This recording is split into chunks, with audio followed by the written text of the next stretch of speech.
Hello, good morning everyone. আমি shiny from Netherlands. আজকের গল্পে আপনাদের সবাইকে স্বাগত জানাই।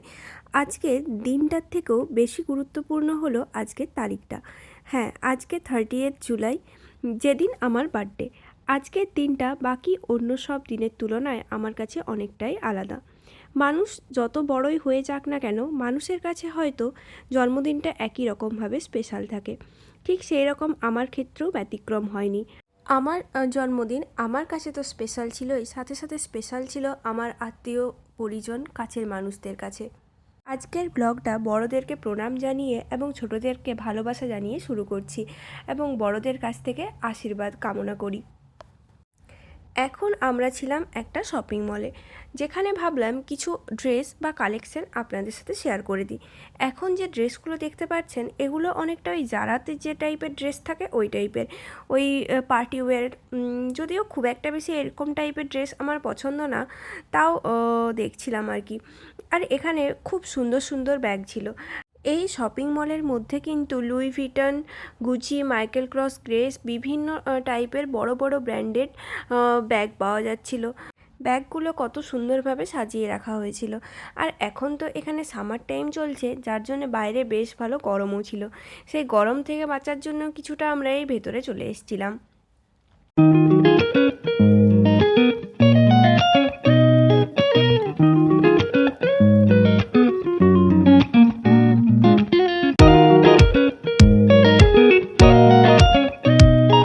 এখানে কিন্তু আরও অনেক টাইপের মেকআপও পাওয়া যাচ্ছিল। আর এখানে তো জানেনই, মেকআপ কেনার আগে আপনি চাইলে পুরো ট্রাই করে দেখতে পারেন। এরকম তো আমি অনেক গল্প শুনেছি, আমি নিজের চোখে কখনো দেখিনি। অনেকে নাকি এখানে এসে একটা একটা মেকআপ ট্রাই করে ফুল মেকআপ করে বেরিয়ে যান। ভাবুন তাহলে কি অবস্থা।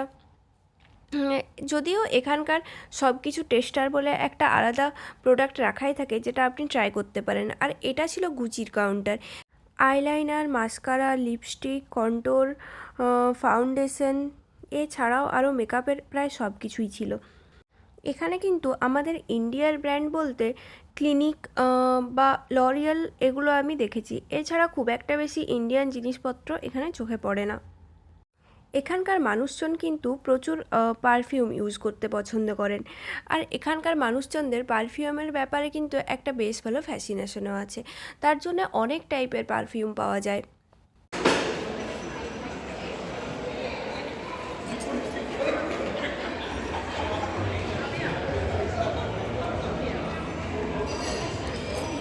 আমরা এখন ওই শপিং মল থেকে বেরিয়ে গেছি, আর বাইরে বেরিয়ে দেখি একজন রিকশায় করে কিছু পারফিউম বিক্রি করার জন্যই হয়তো এখানে বসে আছেন।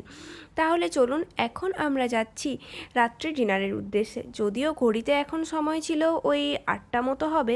বাইরের ওয়েদার দেখে তো আর বোঝার উপায় নেই কটা বাজছে। এখানে তো একটু রাত করেই সানসেট হয়, যার জন্যে আমরা ওই 8টার সময়েই ডিনারের জন্য চলে গিয়েছিলাম। আজকে আমরা ডিনারের জন্য এসেছি একটা ইন্ডিয়ান দোকানে। ইন্ডিয়ান না, এটা পাকিস্তানি দোকান ছিল, যার নাম বিরিয়ানি হাউস। এটা একদম রটারডাম থেকে পরের স্টপেজ বিউরিশে অবস্থিত। রেস্টুরেন্টে যাওয়ার পর দুজনের হাতে দুটো মেনু কার্ড ধরিয়ে দিয়েছিল। এখানে কিন্তু প্রচুর খাবারের অপশন ছিল, মানে আপনি আপনার পছন্দ মতো যে কোনো খাবার চুজ করতে পারেন। তার মধ্যে বিরিয়ানিরও প্রচুর অপশন ছিল।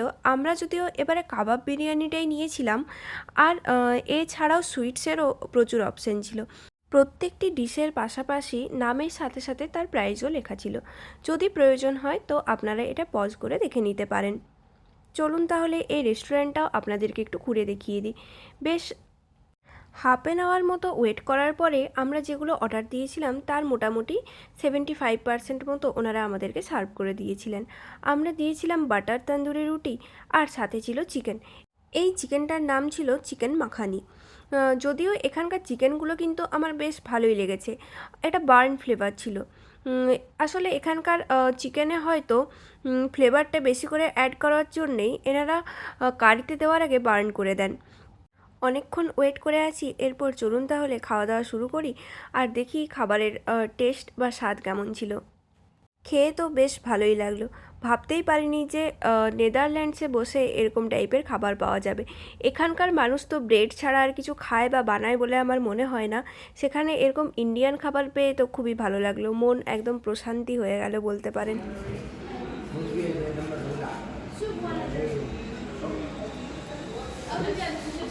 ও, আরেকটা ইম্পর্ট্যান্ট কথা তো বলাই হয়নি। এখানে যদি আপনি কোনো কারি আইটেম অর্ডার করেন তাহলে কিন্তু একটা নান কমপ্লিমেন্টারি থাকে। প্লেন নান থাকে, খেতে তো সেমই লাগে। আমাদের তো মেন কোর্স মোটামুটি খাওয়া হয়ে গেছে, এরপর তাহলে ডেজার্টের দিকে যাই। ডেজার্টে ছিল ক্ষীর। ক্ষীর বলতে এটা একদম আমাদের ওখানে যেরকম পায়েস হয় সেই টাইপেরই খেতে লাগছিল, শুধুমাত্র একটু চালটা সেদ্ধ কম ছিল আমার মনে হচ্ছিল। বেশ ভালোই লাগলো এখানে খাওয়া দাওয়া করে। সব থেকে ভালো লেগেছে এখানে তো আবার হিন্দি গান বাজছিল, মানে কত দিন পর কোথাও একটা হিন্দি গান শুনলাম। এমনিতে বাড়িতে তো শুনেই থাকি, কিন্তু বাইরে বেরোলে এখানে মোটামুটি এনাদের যে লোকাল ল্যাঙ্গুয়েজ ডাচ, তার গানই বাজে, যে গানের আমরা মাথা মুন্ডু কিছুই বুঝতে পারি না, বাট একটা তাল থাকে আর কি। তবে এই হিন্দি গান শুনে তো বেশ ভালোই লাগলো। এনিওয়ে, এখানে একটা জিনিস দেখে কিন্তু আমি বেশ অবাক হলাম। এখানকার মানুষজন কিন্তু শুধুমাত্র যে আমাদের মতো ইন্ডিয়ান, পাকিস্তানি বা বাংলাদেশি মানুষ খেতে আসছিল তা কিন্তু না, এখানকার লোকাল যে পিপল তারাও কিন্তু এখানে খাবার খেতে আসছিল এবং যথেষ্ট এনজয় করছিল, যেটা দেখে মনে মনে একটা প্রাউড ফিলিংও হচ্ছিল। রেস্টুরেন্টের খাওয়া দাওয়া আমাদের কমপ্লিট হয়ে গেছে এবং সেখান থেকে আমরা বেরিয়েও গেছি। এখন আমরা এসছিলাম এখানকার একটা লোকাল সুপার মার্কেটে, অ্যালবার্টাইন। এখানে কিছু টুকটাক ঘরের জিনিসপত্র কেনার ছিল, তো বাইরে যখন বেরিয়েছি ভাবলাম সেগুলোও কিছু তুলে নিই। চলুন তাহলে ভেতরে যাই আর দেখি কি কি পাওয়া যায়। আর এখানে ইটোস আর খল এন্ড খল বলে দুটো দোকান অল্টারনেটিভভাবে একসাথেই থাকে। ইটোসে পাওয়া যায় সমস্ত মেডিসিন, আর খল এন্ড খলে পাওয়া যায় অ্যালকোহল, আর অ্যালবার্টাইনে পাওয়া যায় গ্রসারিস জিনিসপত্র। আমরা এখন এলাম অ্যালবার্টাইনের মধ্যে, যেখান থেকে আমরা আমাদের কিছু প্রয়োজনীয় জিনিস নিয়ে নেব। ব্যানানাগুলো কি ভালো লাগছে না একদম।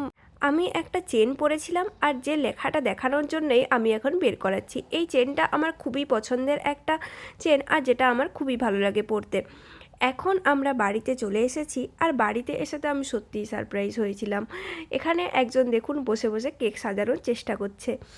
তাহলে চলুন, বার্থডে যেটা না করলে নয় সেটাই করি। এখন তাহলে কেক কাটতে বসে পড়ি। আবার কিছু বেলুনও ফোলানো হয়েছিল।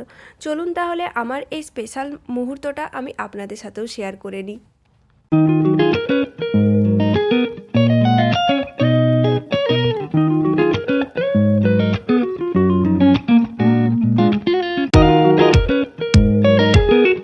আরেকজন তো এখানে কিছুতেই বসতে চাইছিল না, আমি তাকে জোর করে নিয়ে এসে বসিয়েছি।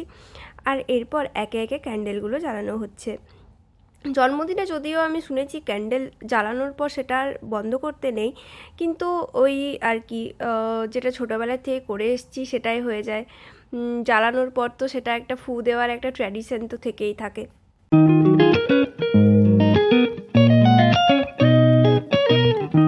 আমাদের এই ফ্ল্যাটে ক্যান্ডেল জ্বালানোতে আবার একটা বেশ বড়ই সমস্যা আছে। মানে ক্যান্ডেল জ্বালানোর পর যদি একটুও ধোঁয়া হয়ে যায় তাহলেই আবার ফায়ার অ্যালার্ম বাজতে শুরু করে, যার জন্যে ক্যান্ডেল জ্বালানো হওয়ার কিছুক্ষণের মধ্যেই এগুলো আবার বন্ধ করে দিতে হবে। বেশ ভালোভাবে মোমবাতিগুলো জ্বালানো হয়ে গেছে। এখন তাহলে কিছু ফটো তুলে নিই আর কিছু ভিডিও বানিয়ে নিই।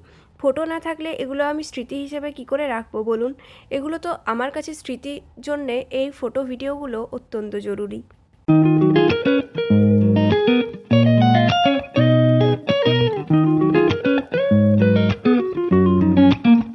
Happy birthday to me, happy birthday, happy birthday, happy happy birthday to me. বাড়িতে আসার পর ভাবলাম আর একবার রেডি হয়ে ভালোভাবে কেক কাটবো, কিন্তু তারপর আর ইচ্ছে করলো না। তার জন্য যেরকম ছিলাম ওইভাবেই বসে পড়েছি।